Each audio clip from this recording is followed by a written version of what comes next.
नमस्कार, मैं हूं मृत्युंजय कुमार झा और हमारा खास शो वैक्सीन ट्रायल पर ब्रेक क्वेश्चन मार्क, इसमें आपका स्वागत है। कोरोना से जंग के बीच दुनिया को एक बड़ा झटका लगा है।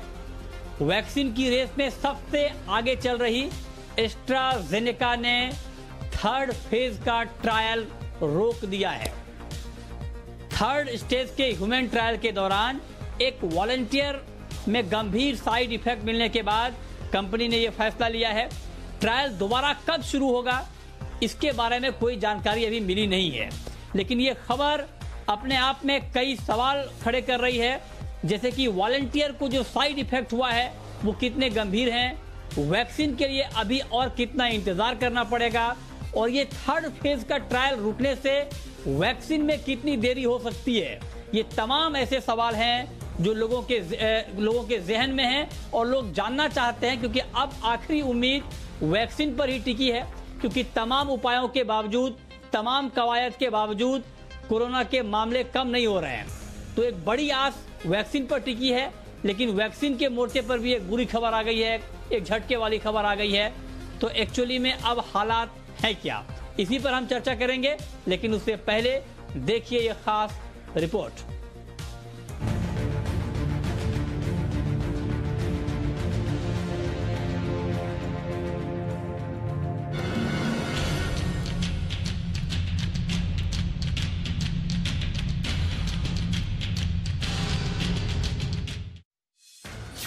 कोरोना से जंग में सबसे बड़ा झटका। एस्ट्राजेनेका ने बंद किया ह्यूमन ट्रायल। गंभीर साइड इफेक्ट्स के बाद रोका ट्रायल। कब मिलेगी कोरोना वैक्सीन पर खुशखबरी? इस सवाल का जवाब फिलहाल किसी के पास नहीं है, क्योंकि वैक्सीन की रेस में सबसे आगे चल रही एस्ट्राजेनेका ने आखिरी स्टेज के क्लिनिकल ट्रायल पर ब्रेक लगा दिया है। ब्रिटेन में ट्रायल के दौरान एक वॉलंटियर की तबीयत बिगड़ने के बाद कंपनी ने इसे रोकने का फैसला किया है। ट्रायल का रोका जाना कोरोना से जंग में बड़ा झटका है, क्योंकि दुनिया को एस्ट्राजेनेका और ऑक्सफोर्ड की AZD1222 के इस साल तक आ जाने की उम्मीद थी। हालांकि कंपनी ने इसे रूटीन रुकावट बताया है और जांच के बाद ट्रायल दोबारा शुरू करने की बात कही है। बता दें कि 31 अगस्त से एस्ट्राजेनेका ने अमेरिका में 30,000 वॉलंटियर्स का फेज 3 ट्रायल के लिए रजिस्ट्रेशन शुरू किया है।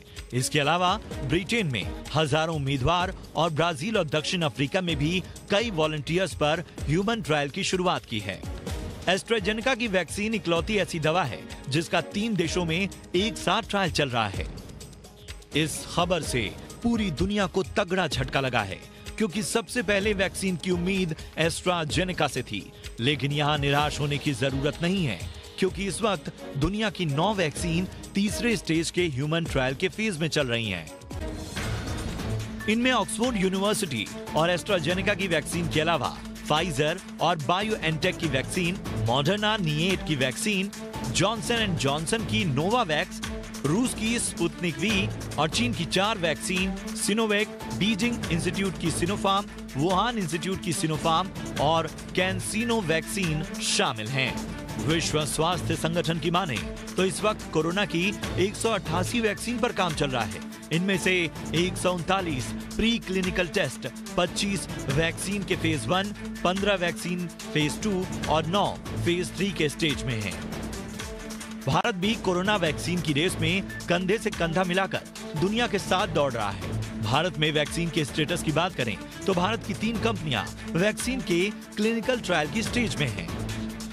इसमें ICMR और भारत बायोटेक की कोवैक्सीन का पहले फेज का ट्रायल पूरा हो चुका है और फेज 2 के लिए एनरोलमेंट शुरू हो गया है।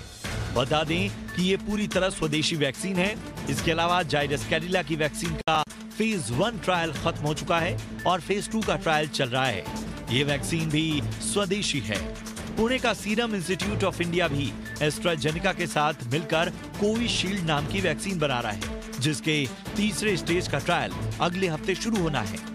17 जगहों के लगभग 1600 वॉलंटियर्स पर यह ट्रायल किया जाना है। इसके अलावा रूस की कोरोना वैक्सीन स्पुतनिक वी का ट्रायल जल्द ही देश में शुरू किया जाएगा। इसे कब और कैसे शुरू करना है, इस पर चर्चा चल रही है। करीब 9 महीने से पूरी दुनिया कोरोना का कहर झेल रही है। अब तक 9 लाख से अधिक लोग अपनी जान गंवा चुके हैं, जबकि 2.25 करोड़ लोग संक्रमण के शिकार हो चुके हैं। ऐसे में पूरी दुनिया की निगाहें एस्ट्राजेनेका की तरफ लगी हुई थी, लेकिन जिस तरह वॉलंटियर के बीमार पड़ने के बाद ट्रायल को रोका गया है, उससे कोरोना की वैक्सीन पर ग्रहण लगता दिखाई दे रहा है। ब्यूरो रिपोर्ट, जी मीडिया।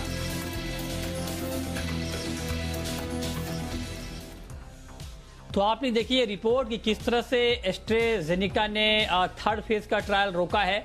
तो अब सवाल ये है कि अब आपके लिए जानना ये जरूरी है कि अगर ये ट्रायल रुका है तो इससे वैक्सीन आने में कितनी देर हो सकती है, ये कितनी बड़ी चिंता की बात है, और जो बाकी जगहों पर ट्रायल होने हैं या जो बाकी वैक्सीन के ट्रायल चल रहे हैं उसको लेकर के ताजा अपडेट क्या है, ये आप जानना चाह रहे होंगे। इसी मुद्दे पर हम चर्चा करेंगे। हमारे साथ 3 खास मेहमान हैं। हमारे साथ हैं डॉक्टर रवि गोडसे, प्रेसिडेंट हैं पेंसिल्वेनिया मेडिकल कंसल्टेशन LLC के।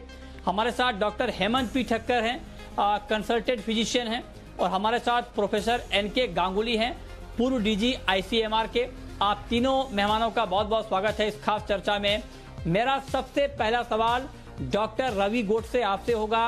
एस्ट्राजेनेका जिस पर की दुनिया भर की नजरें टिकी है, क्योंकि काफी रफ्तार में वैक्सीन पर काम आगे चल रहा था इस कंपनी का, लेकिन इनका 3rd फेज का ट्रायल रुकना, ये कितनी बड़ी चिंता की बात है?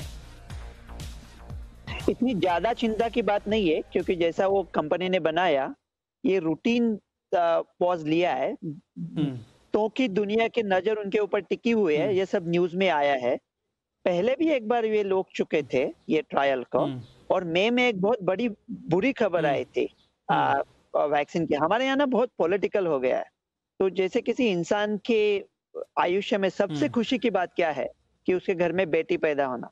तो मई में 2020 में ऐसी एक बात खबर आई थी कि एस्ट्राजेनेका की मंकीज को फिर भी कोरोना हो रहा है। तो हमारे न्यूज मीडिया में इतने खुश हो गए थे, मतलब ये हमारे यहाँ कवरेज भी थोड़ा टिल्टेड है। तो देखो, एस्ट्राजेनेका ने जो एक ही आदमी को हुआ है, न्यूयॉर्क टाइम्स को उसने एनोनिमसली बताया, उसको ट्रांसवर्स माइलाइटिस करके हुआ है। वो बोल रहे वो पेशेंट पूरी तरह से ठीक होगा।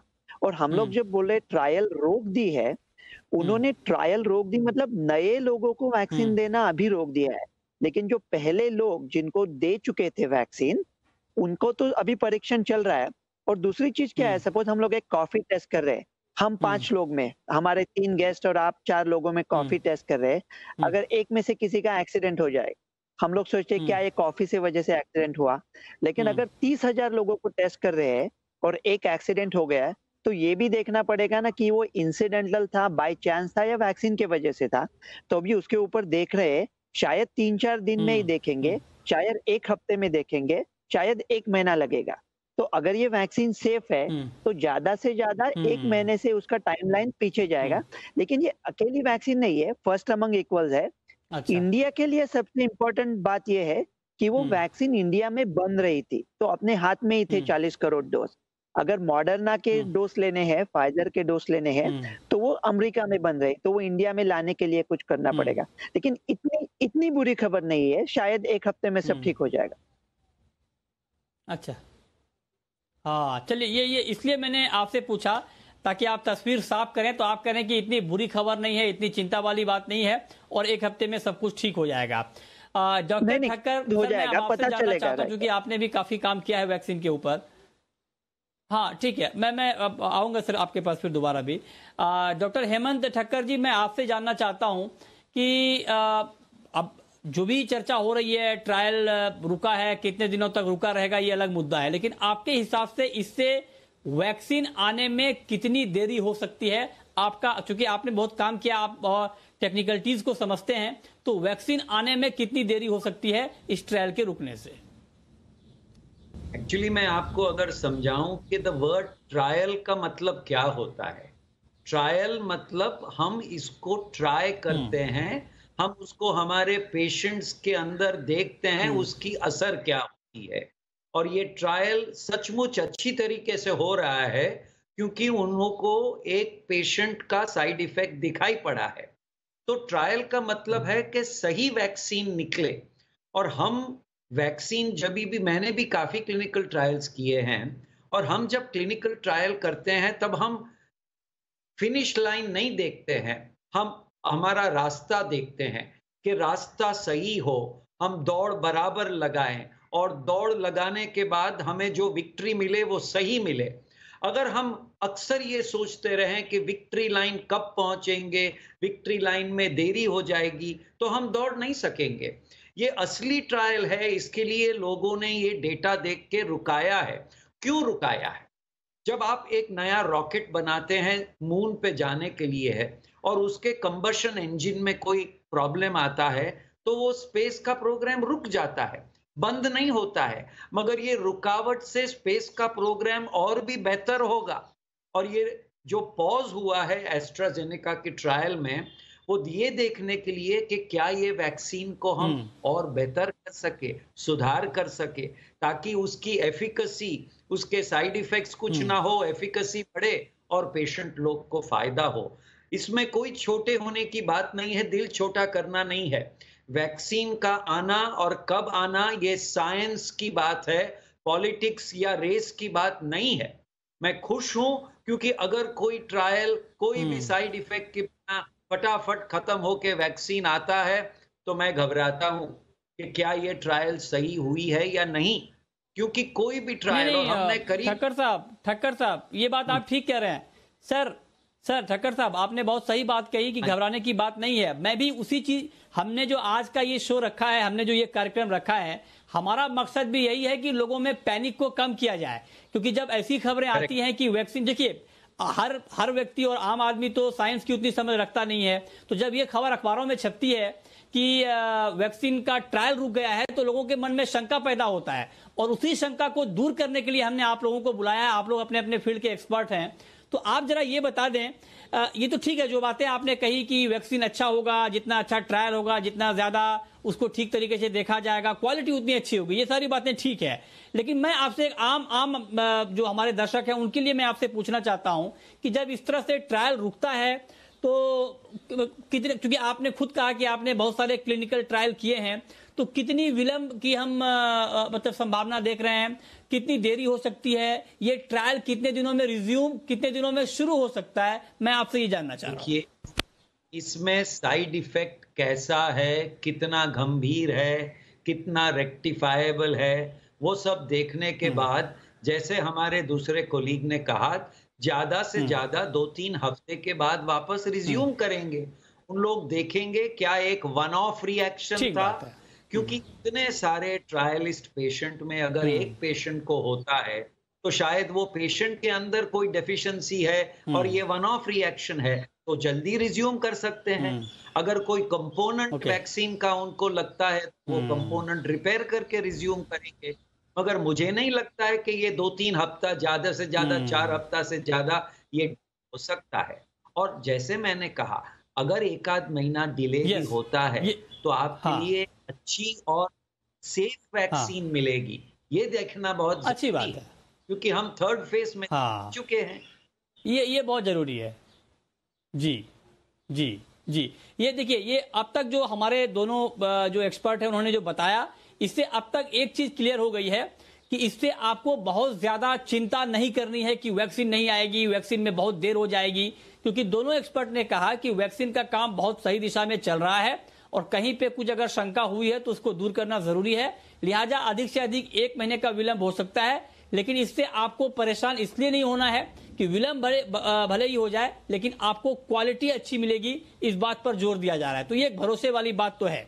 अब मैं आपके पास आता हूं प्रोफेसर एन.के. गांगुली साहब, और चूंकि आप आईसीएमआर के डीजी रह चुके हैं, तो आपसे मैं जानना चाहता हूं कि एक तो एस्ट्राजेनेका की वैक्सीन तो एक बात हो गई, बाकी वैक्सीन पर भी बाकी भी बहुत सारे वैक्सीन पर काम चल रहे हैं, तो आपका अपना अनुभव क्या कहता है? क्योंकि अब तो खबर ये भी आई है कि रूस की जो वैक्सीन है उसका भी ट्रायल यहाँ पर होने की बात चल रही है, तो आपका अपना अनुमान अब वैक्सीन आने को लेकर क्या है सर? अब मेरा ये वक्तव्य है कि वैक्सीन कोई रेस नहीं है, ये पब्लिक ट्रस्ट का मैटर है। एक बार कुछ हादसा हो गया वैक्सीनेशन में तो पूरा पब्लिक का ट्रस्ट खत्म हो जाएगा, दूसरे वैक्सीन्स भी खतरे में पड़ जाएंगे। ये जो एस्ट्राजेनेका वाला जो वैक्सीन है, ये एक ट्रांसवर्स माइलाइटिस ने किया है इसने एक पेशेंट में, और इसमें जो कोविड है उसमें गुलियन बैरी भी कुछ पेशेंट्स में गुलियन बैरी जैसे भी सिम्टम्स हुए हैं। तो ये एक न्यूरोलॉजिकल सिम्टम है, ये चिंतनीय है, ये इतना आसान नहीं है सॉल्व करना, क्योंकि कोविड वैक्सीन में न्यूरोलॉजिकल सिम्टम्स होते हैं।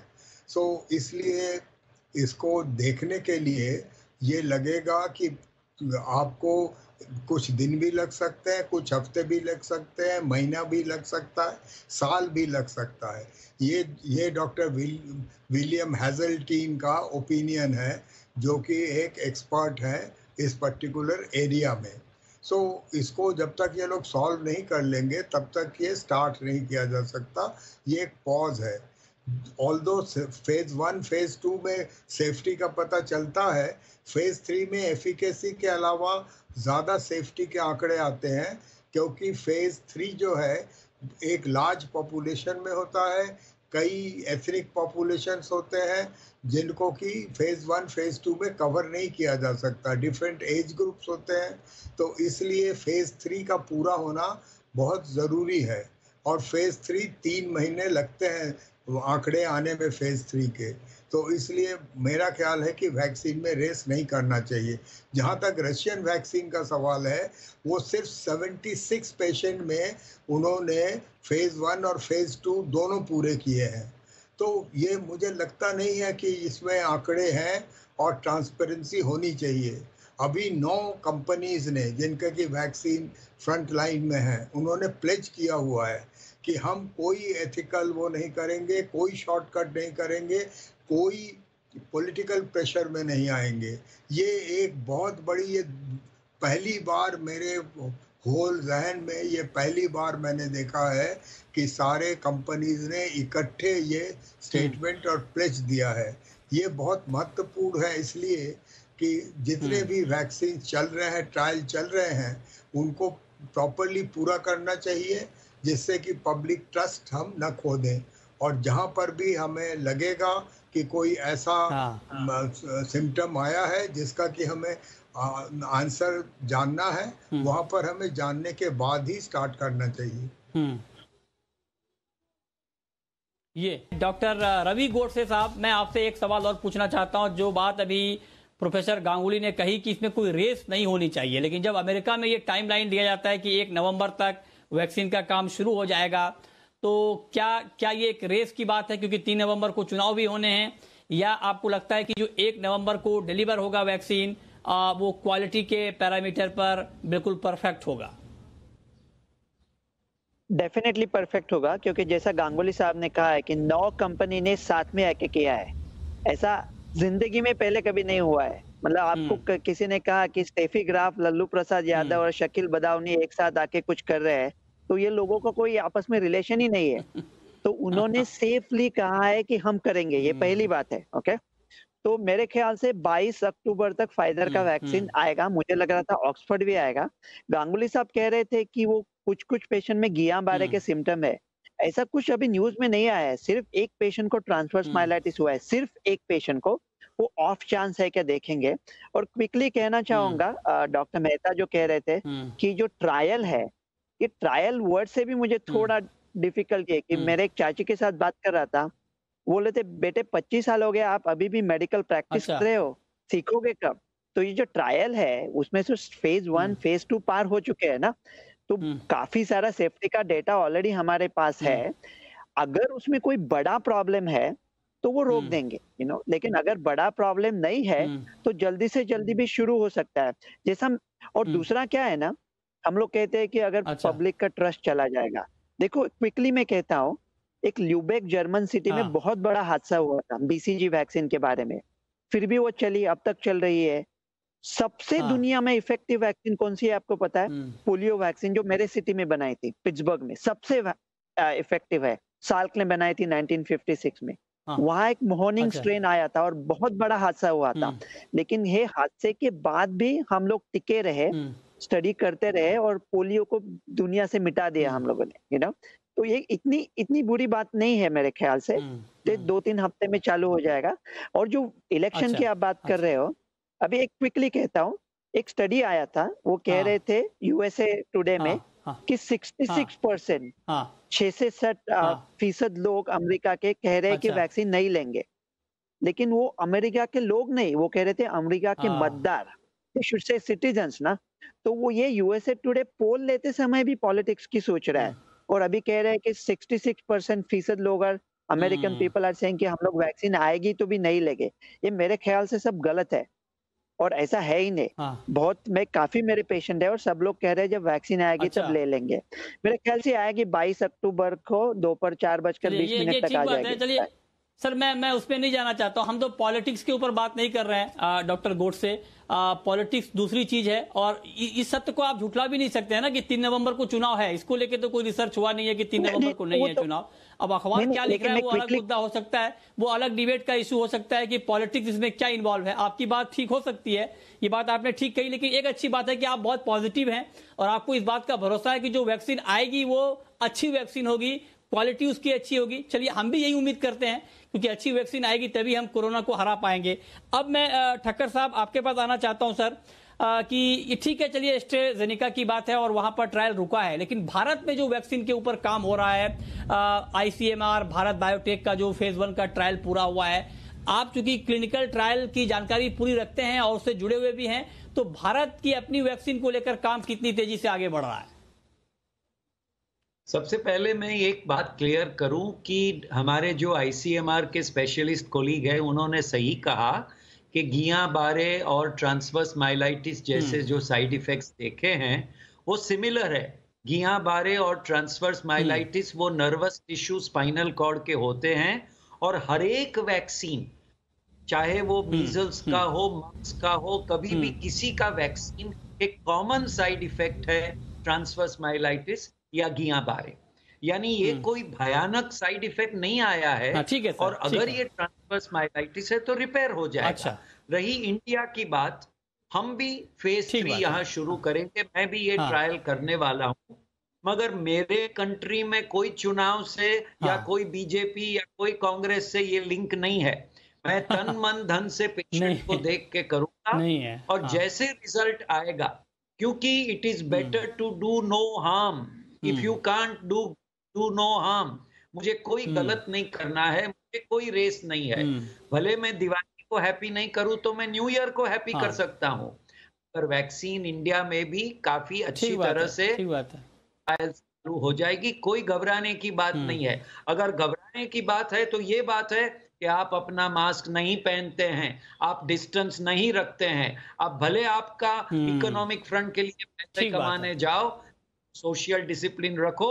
साइंस खुद वैक्सीन को ले आएगा अच्छी तरह से और ट्रायल करके ले आएगा ताकि आपको साइड इफेक्ट्स ना हो।